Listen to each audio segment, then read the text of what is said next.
Welcome to Theory No Me, the channel where we dive into the endless sea of theories that take over the web like powerful waves. Theories that, of course, are all about the world of One Piece. And today we're exploring one that was sent to me by Alex01, a theory that could actually reveal something incredible. Davy D. Jones, a mysterious figure who has become a central topic in the community over the last few months, might have once been a fishman, and if you're new here, which I'm guessing most of you are, let me quickly explain how things work on this ship. I don't try to convince you that a theory is real or fake. My goal is to find the clues that support it, to analyze them carefully, and to uncover the contradictions that might disprove it, because every mystery in One Piece deserves to be seen from both sides of the sea. Remember too that your own theories can become the stars of future videos. So if you've got something wild, something that connects dots that no one else has noticed, write it in the comments and maybe it'll be the next one we explore together. And of course, if you love unraveling the secrets of the Grand Line, subscribe to the channel and set sail with us on more adventures. Because today we're about to start a voyage that might take us deep into the forgotten depths of history, where myths and truth begin to blur, and where a name echoes through the darkness beneath the waves. The name of the enigmatic Davy D. Jones. Let's start with a line that lately has stirred a lot of discussion among fans, and it comes from Arlong. Now, the sentence we're talking about is one that often returns in theories connected to him, because back during the Arlong Park saga, more than 20 years ago, Arlong said something that sounded almost prophetic. He said, "The king of the world is a fishman." This line keeps resurfacing again and again, not only in theories about Davy D. Jones, but also in those about him, since if Arlong said that, maybe it means that the so-called king of the world could indeed be a fishman, or maybe some kind of fishman hybrid, an idea that we've touched upon before. Personally, I've never been completely convinced by that, because if we look at how the world government treats fishmen, it feels completely inconsistent. They're discriminated against and oppressed. So how could one of them ever be a ruler above all others? Still, this sentence has come back into discussion lately because now we know that according to Xebec, Davy D. Jones was once the king of the world before him, which makes the connection even more interesting. Of course, Oda back then probably hadn't planned any of this. Davy D. Jones didn't even exist as a concept, and certainly not him either. Yet the line fits surprisingly well, like a forgotten clue that suddenly makes sense years later, just like what happened with Nika and the Sky Island hints. In the end, I think Arlong said those words mostly as a statement of pride, to express the supposed superiority of fishmen over humans. But even so, it remains one of those quotes that echo through One Piece. Something worth revisiting from time to time because who knows, maybe it wasn't just arrogance after all. Now let's add a few more pieces that don't exactly confirm, but rather suggest the idea of Davy D. Jones being a fishman. Because as we've discussed before on this channel, there are several references that seem to connect him to the deep sea and to darkness itself. One of the most interesting ones comes from the parallels between Davy D. Jones and the dark fruit, the same one that Teach possesses. In a previous video, I pointed out how many elements tied Davy D. Jones, Xebec, and the Abyss together, and it's honestly fascinating. Xebec had an attack called Pandemonium of the Abyss, a move he used in combination with the other 5 of the old generation against him, and even his laughter, that wild voha-ha-ha-ha, almost sounds like the word void, which is pretty fitting when you think about the concept of the empty abyss. The idea of the abyss doesn't only appear in Xebec's techniques, it's also a key part of Davy D. Jones's lore since he's a pirate, cursed by the devil in the depths of the sea. The same sea that in the One Piece world hides ancient truths. The abyss, the state of being trapped beneath the ocean, and the curse itself all work together as symbols that align perfectly with the mythology of the fishmen, who live in the darkest layers of the ocean. And when we look closer at the old tales about Davy D. Jones, there are details that seem to hint not just at a man connected to the sea, but at someone who may have actually belonged to it. Someone who was one with the deep. According to legend, Davy Jones was a pirate so greedy, so obsessed with taking everything for himself, even from his own crew, that the devil eventually cursed him and forced him to live forever at the bottom of the sea. We've mentioned this story many times, but if we take it as it is and apply it to the world of One Piece, it starts to make even more sense. Remember when Shanks explained that a devil fruit actually holds a demon inside, and when you eat it, that demon enters you and curses you, making you unable to swim, forcing you to sink into the sea? So when you think about it, Davy Jones being cursed to live underwater fits perfectly with the concept of a devil fruit user, someone condemned to fall to the depths. But with Fishman, this legend becomes even more interesting, because a Fishman who eats a devil fruit is also cursed, yet he doesn't drown.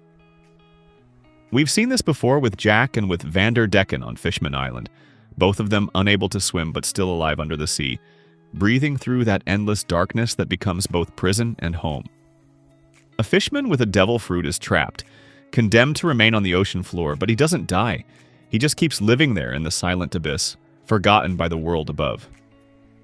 That's why this legend works so well in the One Piece world. It could describe a Fishman cursed to live below the surface, alive but exiled from light, maybe even the true source of the myth itself. I'm not saying Davy D. Jones is still alive today, not at all, but it could be that long ago such a being existed. A Fishman bound to the ocean floor for ages, whispering through the tides until his story became a legend of sailors and ghosts, echoing from the abyss itself. Another clue comes from something completely different, something rooted in pop culture itself.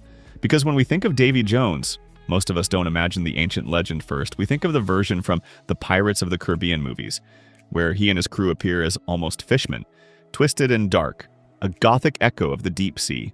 Even though, of course, that's a Disney creation. That version of Davy Jones, with his tentacled face and half-human, half-sea creature body, looks like something that could easily exist in the One Piece world. And that's not a coincidence, since Oda has often drawn inspiration from pop culture when building his characters and mythologies. In that movie interpretation, Davy Jones is more like a monstrous cephalopod man, a being cursed by the ocean itself, bound to the abyss. And even though that's not part of the original legend, it perfectly mirrors Oda's fascination with hybrids, curses, and sea creatures that blur the line between human and beast. The truth is, the real legends of Davy Jones are vague. They change from sailor to sailor, no single story defines him. But the idea of a man condemned to the deep always remains. And that same timeless idea, the cursed soul trapped under the sea, is something that One Piece constantly echoes. From the Sun Pirates to Fishman Island itself, the ocean is both freedom and prison. So, while the myth never described him as a fishman or a hybrid, the modern image shaped by pop culture has made him one. And it's that image that Oda could have drawn from, transforming the ghostly sea tale into something that fits naturally into his vast world. A living myth reborn through imagination, shaped by waves, memory, and fear.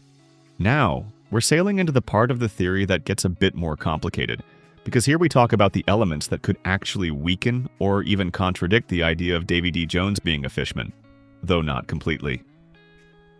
The point sits somewhere in between because it both challenges and supports the theory at the same time. Let's talk about the Fishmen themselves, a race that has always been looked down upon by the world government, probably the group that has suffered more than any other in the entire story. For centuries, they were treated as inferior, even as animals, and we know that just 200 years ago they were officially recognized as something closer to humans, which means that before that they lived in even worse conditions. Joy Boy himself once promised to free the Fishmen and bring them to the surface using Noah's Ark, so it's clear that even 800 years ago things weren't great for them. But if Davy D. Jones was once the king of the world, that could mean that during his time, the Fishmen were actually respected or powerful, maybe even dominant. The problem is that we don't really know whether Joy Boy and Davy D. Jones ever met or even existed at the same point in the timeline. So all the theories about them being allies, brothers, or rivals are just speculation. We really can't say for sure. Maybe Davy D. Jones ruled before the world government was founded, and after his fall, the Fishmen lost their status and were forced into the shadows, which would make Joy Boy's promise a reaction to that loss. And in that sense, the hatred that the government still shows toward the Fishmen could actually come from that ancient past, a grudge born from the fact that their old king once ruled the world itself. The biggest contradiction to this theory, something some of you probably thought about from the start, is the fact that the Davy we know today are humans, at least the ones we can see, so there are no obvious Fishman traits visible externally. Yet I want to leave a small door open, because even though they are human, we know that Teach has a strange body, and that strangeness might be explained by an ancient Fishman ancestor in his lineage, which could account for certain extraordinary traits, for example his ability to eat more than one devil fruit, which Marco himself remarks on when he sees Teach with 2 fruits, saying, "We shouldn't be surprised because we know Teach's body is strange." And this could be a direct consequence of that Fishman heritage, maybe with extra organs or internal adaptations that are not visible externally but still affect his body, allowing him to withstand powers that normal humans could not. So even if the modern Davy appear fully human, over centuries of hybridization, the Fishman features could have disappeared, leaving only subtle internal traits, and in this sense the theory could still work, suggesting that Davy D. Jones was a Fishman long ago, and that through successive generations the visible traits faded, but the physiology remained unusual enough to explain phenomena like Teach consuming more than one devil fruit without dying. And this opens the possibility that the original Fishman Davy passed on more than just blood, but some unique body characteristics that persist in hidden ways across generations, quietly influencing the extraordinary abilities of his descendants. And yet there is someone that could resolve this issue. Someone that connects the ancient Fishman to the modern Davy in a more concrete way. Do you remember Dellinger from Dressrosa, a member of the Don Quixote family? Now, when we talk about characters like him in the context of this theory, we are really considering Davy D. Jones as a Fishman, and looking at the current members of his line who appear human, but what we are really seeing is a process of hybridization. And we have already seen one clear example of a Fishman-human hybrid, and that is Dellinger himself. He is a hybrid between a fighting fish and a human, and he shows some characteristics that hint at that heritage, for example a fin on his back, horns, and sharp teeth. Yet apart from these three small details, Dellinger is basically human. Now, when we think about Davy D. Jones, we are talking about a character who lived at least 800 years ago, maybe even more. And over the course of all these centuries, there could have been multiple generations of hybridization, each one diluting or removing different Fishman traits. A single hybrid might retain only a few characteristics, and then with another cross and another, eventually the Fishman features disappear almost completely, leaving maybe only blood or internal traits, something that could explain Teach's ability to eat more than one devil fruit. Remember that Marco himself notices this when he sees two devil fruits on Teach, saying, "We shouldn't be surprised because we know Teach's body is strange." And perhaps its strangeness is exactly what comes from an ancient Fishman ancestor, maybe with multiple hearts or other internal peculiarities. And over time, through careful generations, the visible traits faded, but the underlying abilities persisted, so the theory holds. And although I'm usually very critical of the theories we discuss, in this case it makes sense, it's plausible, and it fits perfectly with the One Piece world. And of course, I want to hear what you think about all of this. So leave your thoughts in the comments, and we'll see each other very soon with more One Piece content. See you guys.